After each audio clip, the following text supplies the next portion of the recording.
Greetings, Ben Murray here with another edition of SaaS Metrics School. Today, talking about your OpEx profile.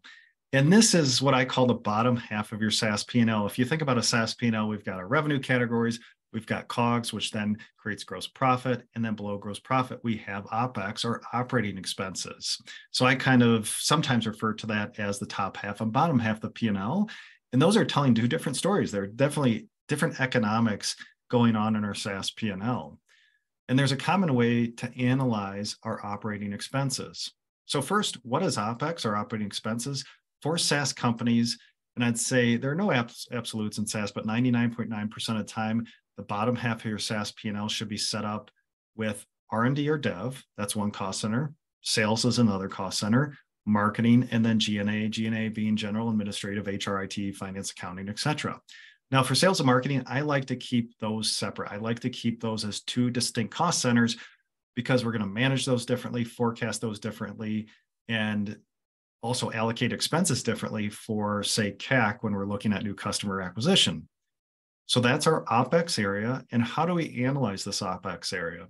So it's very common to look at our OpEx area as a percentage of revenue. So say we look at R&D as a percentage of revenue. Sales and marketing, now, usually we look at that combined, sales and marketing as a percent of revenue, and then G&A as a percent of revenue.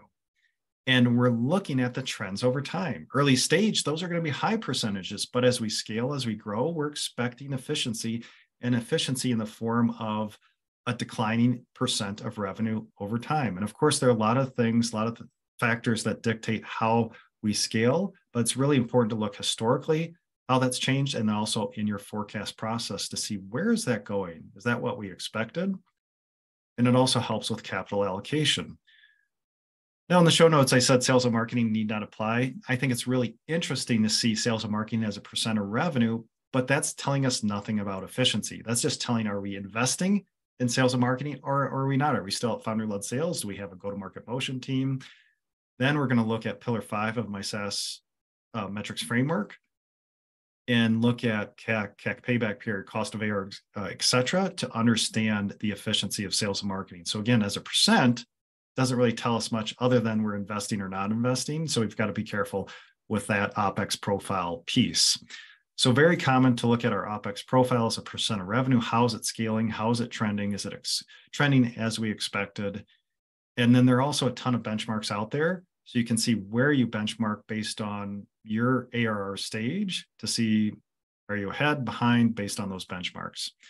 So OpEx profile, that's a very common way to size it up and understand the trends in the bottom half of your P&L. So that's it for the OpEx profile. I hope you enjoyed the lesson today.